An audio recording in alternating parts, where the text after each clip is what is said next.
Hello. Ever wondered what might happen if you deposit a fake scam check to your bank? Well, apparently, one of the things your bank could do is just give you all that money. This is exactly what happened to Patrick Combe when he deposited a fake scam check to his bank. Now, this story is an old one, but it's a good one, and I want to talk about this. So let's just jump into it. By the way, disclaimer. Do not take information presented in this video as financial advice. I am not a financial advisor, nor am I a financial expert. I'm just a money enthusiast. Please don't go and deposit fake scam checks to your bank account. And if you're gonna do that anyways, leave my name out of it, okay? Okay, let's jump into it. In May of 1995, Patrick Combs went out to his mailbox and found a lot of junk mail in there. This mail was one of them. Patrick Combs, I expected to hear from you by now. Take a close look at the check above. It's the sample of the kind of money that you could soon be receiving. And look at this particular check right here. It's from the treasurer's office, and they put his actual street address there. They had put some bank account numbers, and they had said that it's signed by someone who's authorized. And then they wrote not negotiable right on the top. I don't know if you know what not negotiable means, but it essentially means that the check isn't worth the money that it says. This junk mail was a get-rich-quick scheme. And this was before the internet was mainstream. This was before the Tai Lopez syndrome. During this time, to scam people, you have to actually send a mail into their actual mailbox. So, these mails, you get them all the time, and most people throw them in the trash. Not Patrick, though. Patrick had an interesting idea. An idea that he thought was very funny. His idea was to take it to his bank deposit in the ATM machine and make a banker laugh. That's it. So he went down to his ATM machine and punched up the deposit, and then it said, endorse your check. And this is how he endorsed his check, with a smiley face on the back. 'Cause, it was a joke. He figured that this smiley face made it really obvious that this was a joke and sent it into the ATM machine. And he first thought that, these ATM machines were sophisticated and the ATM machine would just be able to figure out whether the check is real or not and not accept the check. But for Patrick, the ATM machine did accept his fake check. At this point in time, Patrick only had $100 to his name, and he began waiting for the bank to call him. Many days went by, but his bank never called. And even he forgot that he has done this little joke until he returned to this ATM machine again 5 days later to get some money. And as he grabbed the money and the receipt, he looked down to his receipt and it said that Patrick had almost $100,000 in his account. This was one of the greatest moments of his life. As soon as he realized that he had this astonishing bank balance, he ran all the way to home.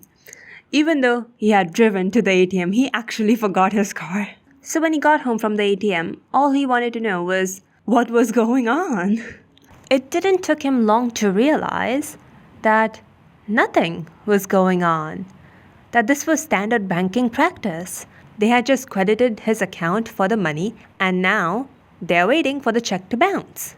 The check would bounce in about 3 to 5 days, and then his bank account would be dismal again. So he waited, and the money was still in his account 5 days later. This puzzled him. He thought, this was supposed to bounce. What's going on? He needed answers. So he went down to his bank and walked up to a bank teller. And this is what he said. Hey, I'm thinking of buying a house this afternoon. If I wanted to get, let's say, $90,000 out, I couldn't get that money out today, right? And she looked it up on her computer and she said, yes, Mr. Combs. Would you like it? No, thank you very much. And he ran away from the bank, thinking, do not touch that money. This is a mistake. This is a very big mistake. So he waited and waited and waited. Every day seemed like an eternity for him. In the end, he waited approximately 2 weeks with $100,000 in his bank account, and he no longer could stand the waiting. He wanted to know why his bank account had such a high bank balance.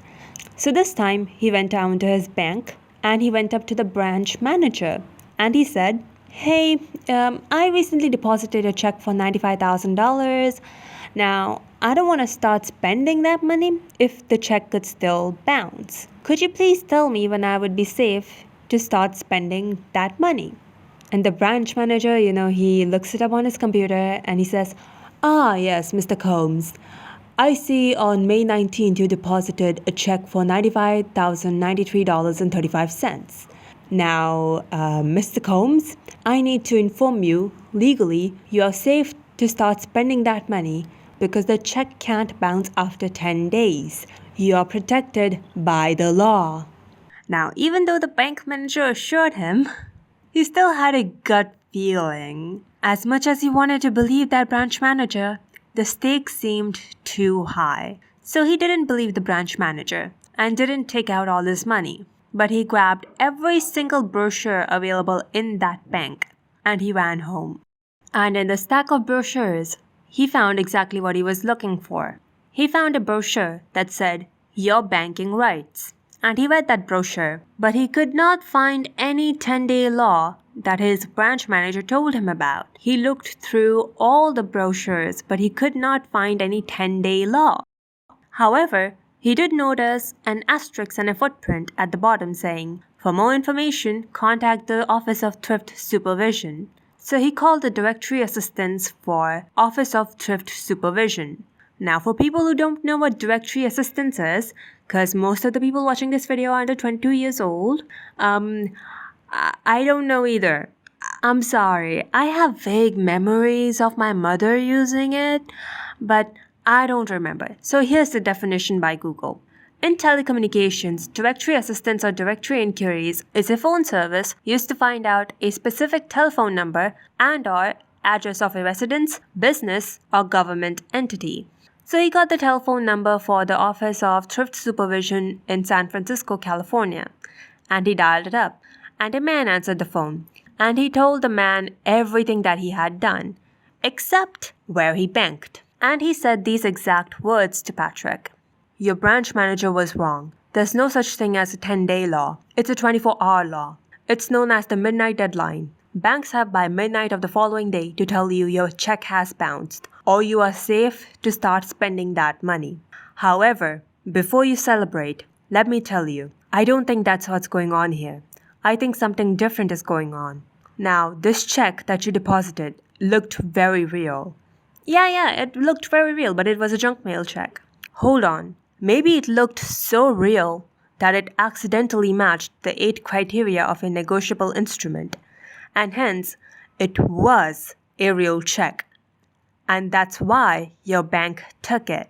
So now Patrick was like, "Well, what's that criteria? What's the 8 criteria of the negotiable instrument?" The man on the phone replied with, "Oh, I don't remember. Law school was a long, painful time ago." Well, where would I find them? In a law library, in a book called Brady on Bank Checks, the definitive book of bank check law.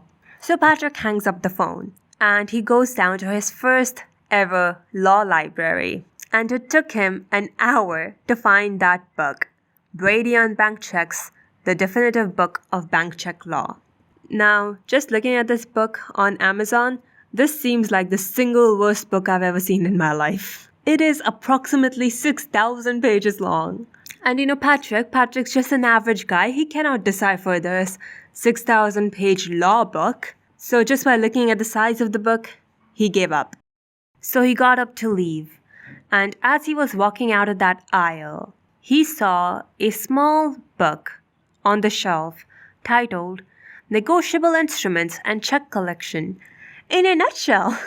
So he opened up that book and he opened it to a page titled 8 Criteria of a Negotiable Instrument. Now here's the 8 criteria. It must say pay to the order of, it must have an exact dollar amount, it must have a signature, it must have a bank account, it must not have a condition, and he went through all the 8 criteria, and all of the 8 criteria matched his junk mail check, all of them, except there was one problem.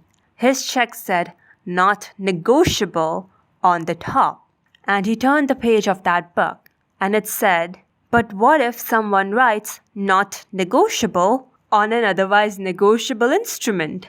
He said a little prayer and read out the following sentence. Then that check is still valid. Not negotiable doesn't mean shit on an otherwise negotiable check. So he had inadvertently deposited a real junk mail check for $95,000 into his bank account. So he went home thinking, oh my God, I am rich.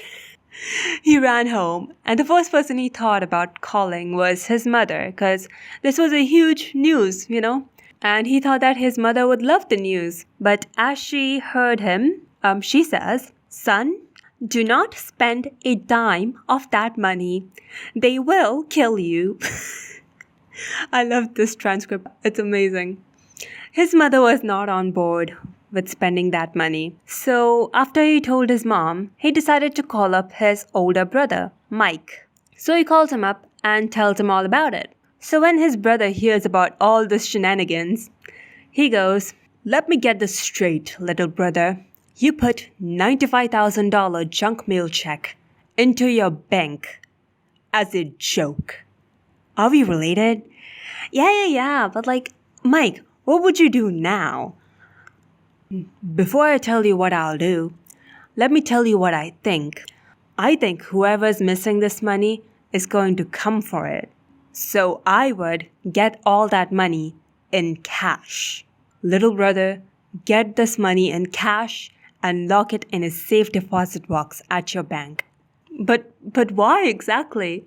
Well, for 2 reasons. First of all, then the junk mail company that issued these BS checks can't just phone up your bank, tell them some BS story, and have all that money removed from your account.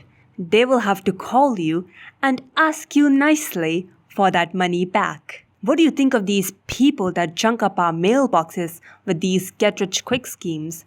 Well, I think they're preying on elderly people and their savings. I have to admit, they've been pretty good to me so far. Anyways, the second reason I would get that money in cash and lock it in a safe deposit box, Patrick, is so you can go and visit $95,000 of cash. You could just hold that money in your hand. You could touch it, you could smell it. How many times in your life you're gonna be able to hold that much money? So Patrick hangs up the phone, and this becomes his new mission. Get that money in cash. So he starts phoning up the banks. And he learned for the very first time in his life that it's pretty difficult to get $95,000 of cash from a bank. He called up a woman at American Savings in San Francisco, and she said, oh, no. We would have to order that by an armored truck. And Patrick said, well, yeah, that's exactly what I'm asking you to do. And she's like, no, nobody wants $95,000 of cash, believe me. And this lady just would not give Patrick $95,000 of cash. She made up some bullshit excuse like, oh, she would have to tell the IRS and it's going to be a whole thing. And then she made a suggestion of getting all that money in a cashier's check. She said, because in San Francisco, all the safe deposit boxes that would hold $95,000 of cash are always gone, always taken, never available, a cashier's check, which is the equivalent of cash, is a better option for Patrick. And it would easily fit the small, safe deposit boxes. So that became Patrick's new mission.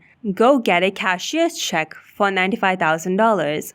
So he went down to his bank, wearing jeans and t-shirt, looking quite a disheveled 27-year-old. And he walked up to the counter, and he tried to speak, but words wouldn't come out of his mouth. He was so nervous that he couldn't speak. So he signaled for a paper and pen, and he wrote, "I'd like a cashier's check for $95,000, please." And he slid it over, and the woman read it. The woman then talked to the branch manager, and the branch manager came back and said, "We'll begin preparing your cashier's check, Mr. Combs." So he waited and waited and waited, and the branch manager brought him a cashier's check for $95,093.35. Now at this point he had only $50 in his bank account, maybe $75. He just had enough money to get a safe deposit box at that bank. So he got a safe deposit box and locked his cashier's check in that box. And then he walked out. So when he got home, he decided that he's gonna need a plan. And he thought that maybe he should wait a year. He's gonna leave all that money locked in a safe deposit box for an entire year, figuring that after 1 year, if nobody comes to claim that money, no one's ever gonna come to claim that money. And then he would finally feel good about spending it. So he waited and waited and waited, and he waited as long as he could. He waited 48 hours of his life. And he was like, damn, I can't wait any longer. So he got an idea. He decides to call up the person who sends out these junk mail. Now this conversation is sort of funny and cute. So yeah, I'm gonna read out the transcript to you. So Patrick called Mr. Mitch Claus, and his secretary answered the phone. Patrick said, "Is Mr. Mitch Claus there?" "Oh no, I'm sorry, Mr. Claus isn't in today. He's out of the country. How may I help you?" "Oh, I was just calling Mr. Claus to thank him for sending me the check for $95,000. I cashed it, and I really appreciate his generosity." There was a moment of silence, and then the secretary responded with, You're joking. You're kidding." "No, not at all. I'm really sincere. And you know how he uses those testimonial quotes about getting rich quick? I didn't believe them at first when I read them, but now I'm a complete believer. If he needs another testimonial, just call me." There was a long pause on the phone, and the secretary said, "Just a minute, I'll get Mr. Claus." "Wow, I thought he was out of the country. He got back fast." So Mr. Claus didn't actually come on the phone, but the secretary came back and she said, "Mr. Claus said to give you a message. He said to tell you to have a very nice day." And she hung up. I don't know, that was kind of funny and cute. So Patrick was having an amazing day, He called up the guy and told him that he had his money, and the guy wished him well.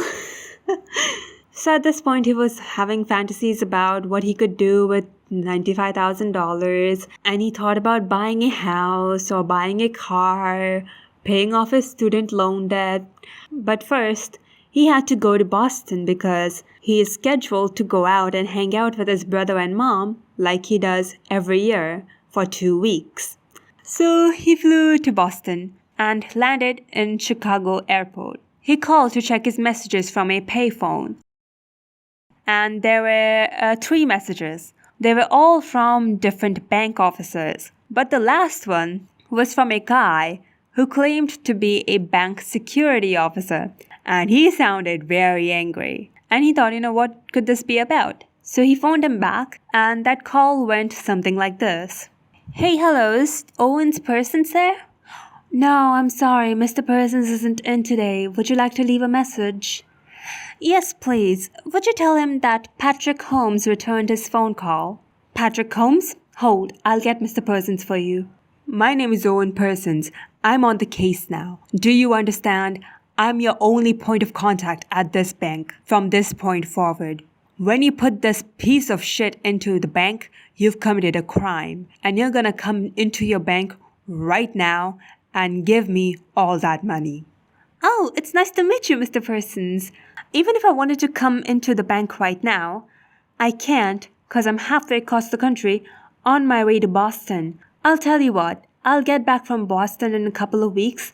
I'll phone you up then and we'll continue this conversation." "I hope you're not as stupid as you sound, because you've just committed fraud.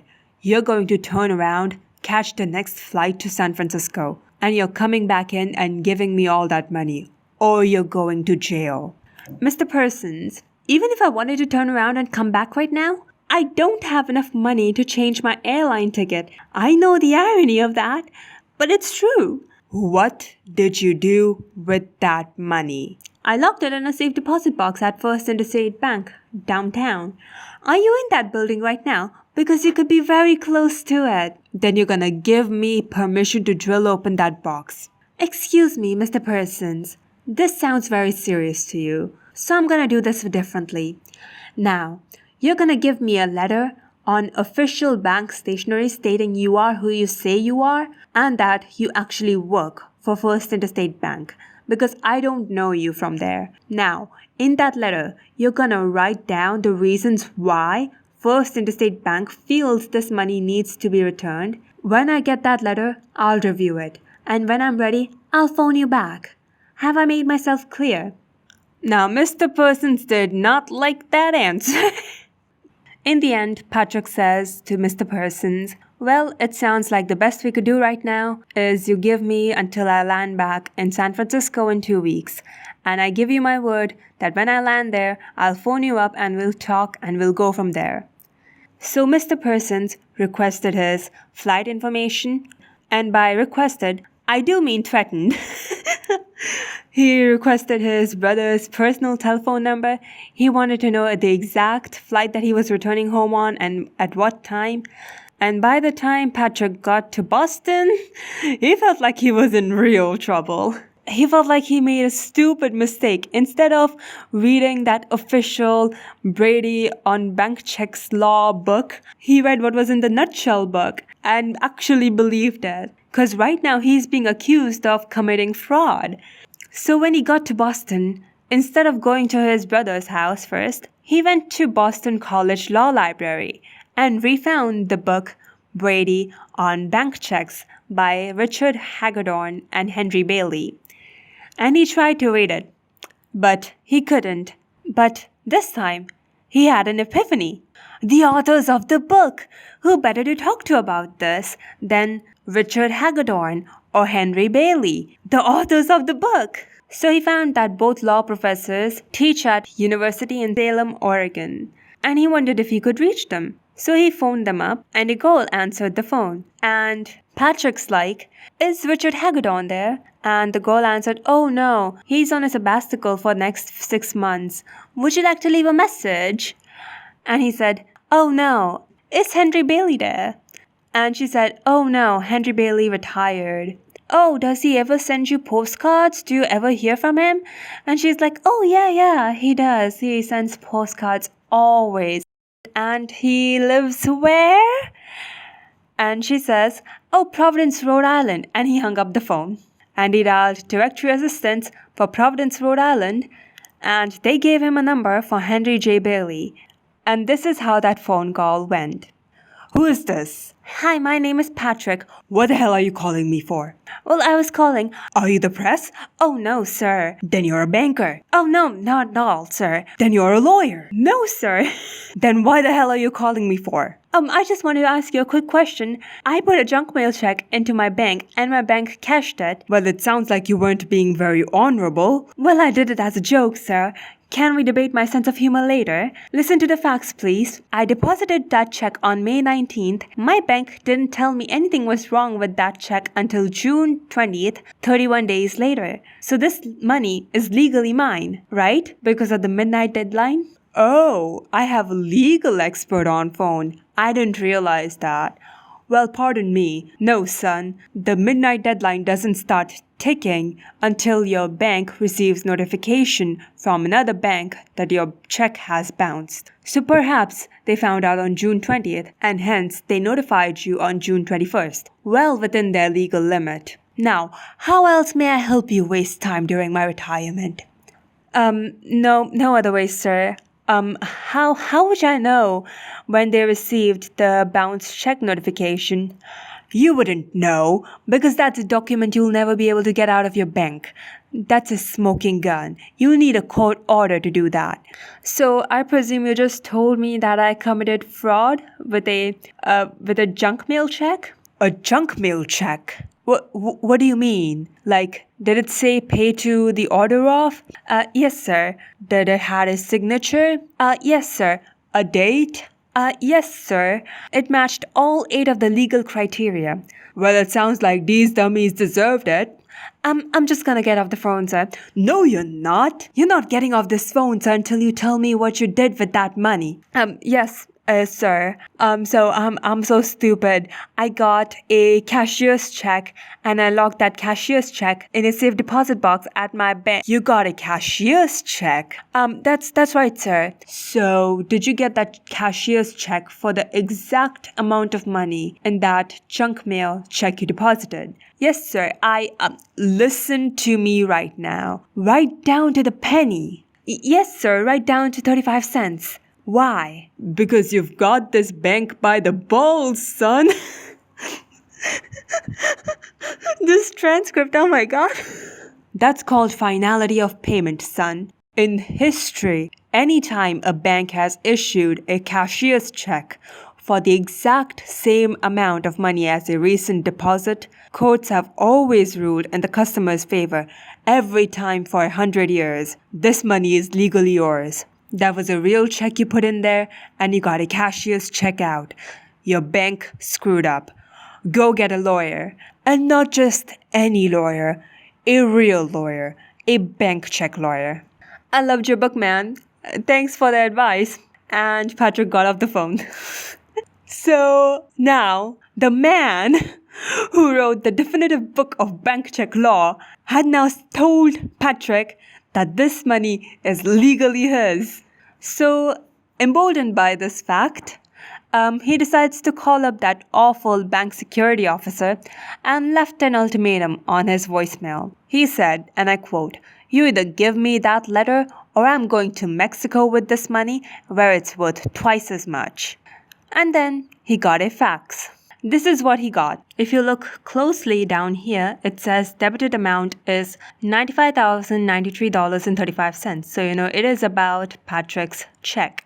And you can see right here that not negotiable is circled. So this is not the letter that Patrick wanted, but this angry security officer, what he's trying to do is he's trying to prove that his check bounced. However, by proving his check bounced, he had accidentally faxed Patrick the smoking gun that Henry Bailey was talking about.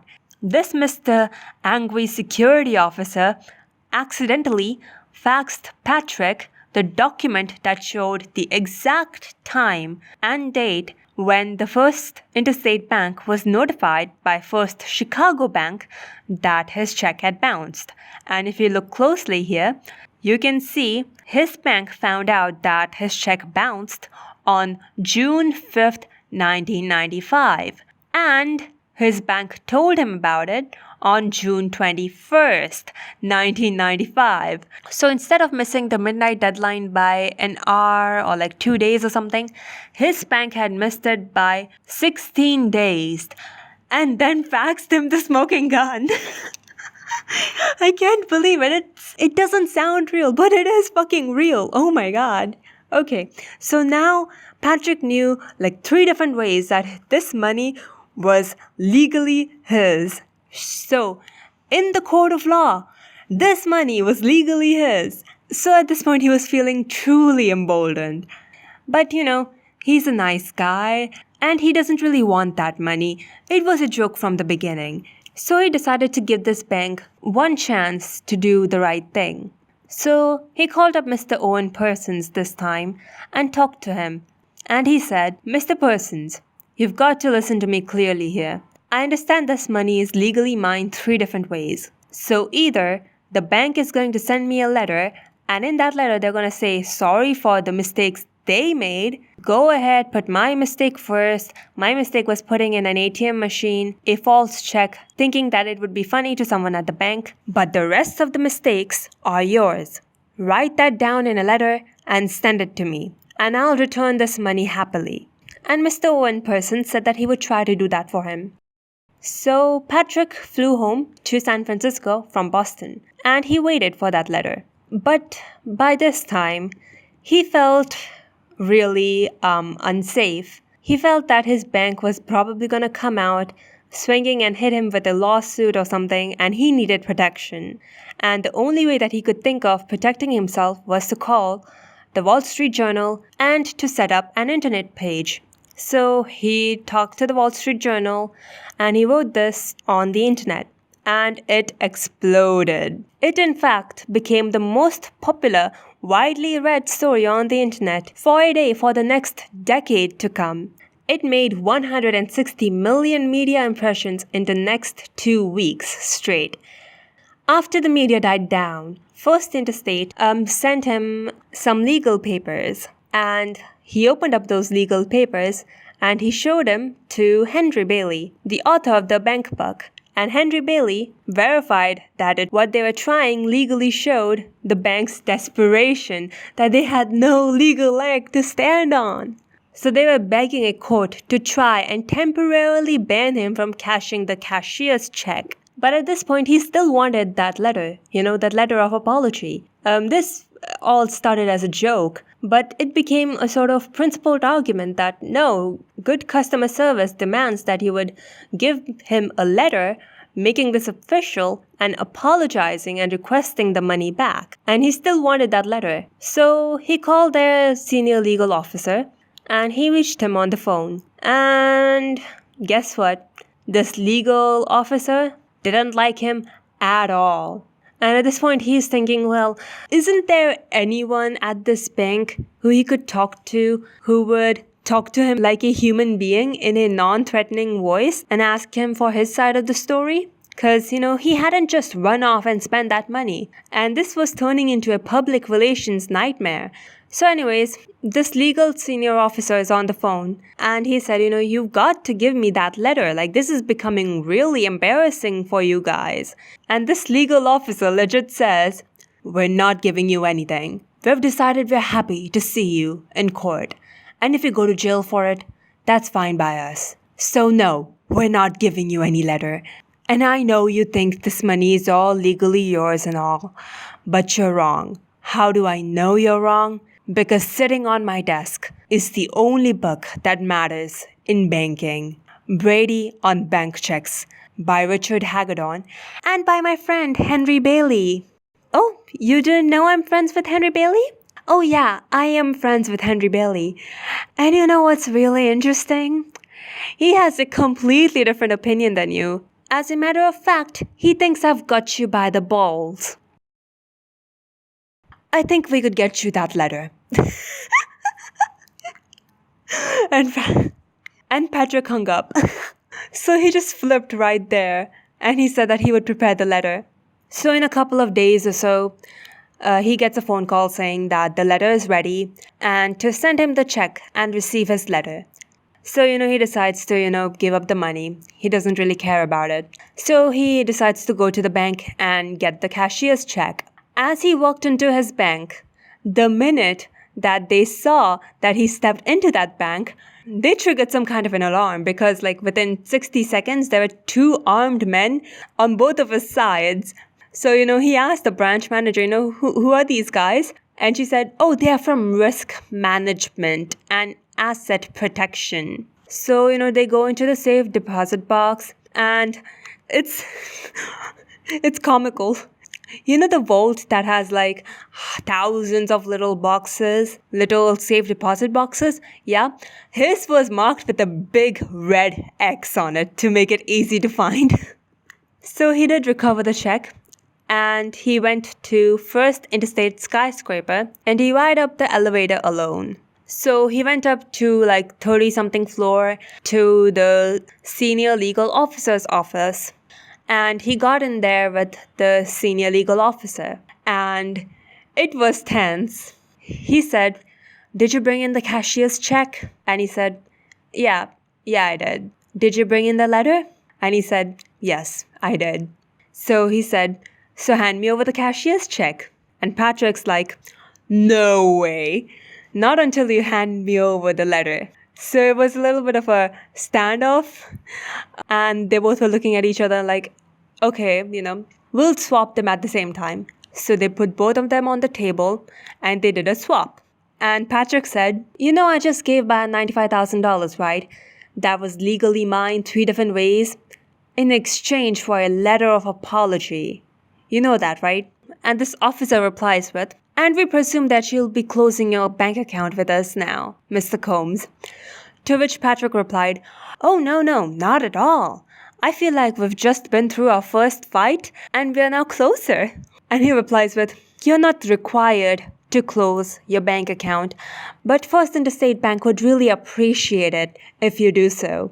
And also you're overdrawn by $17. You'll need to write me a check for that." Which is ironic, but Patrick did do that. He wrote them a check for $17, said with a sad face on it, and could not help but write, "Not negotiable." And Patrick left the building. And that's it. That's the end. Patrick has also written a book titled Man One Bank Zero about this whole story. So yeah, if you want to check that out, you can check it out as well. And yeah, let me know. Let me know if you guys would have returned the money or not. I wouldn't have. I would have gotten a lawyer. But, let me know what you guys would have done. You know what? I think I'm going to make a community post about it, asking you guys whether you guys would have returned the money or kept it. So yeah, that's all that I have for this video. I hope you guys enjoyed the story. I really enjoyed this one. So yeah, that's all that I have for this video. Like this video if you liked it. Comment your thoughts down below about what you think. Subscribe for more videos. And yeah, I'll see you guys in the next video. Bye guys. Oh, I didn't thank the members, right? Also, thank you to the members of this channel. Yeah, I didn't forget it this time. That's good.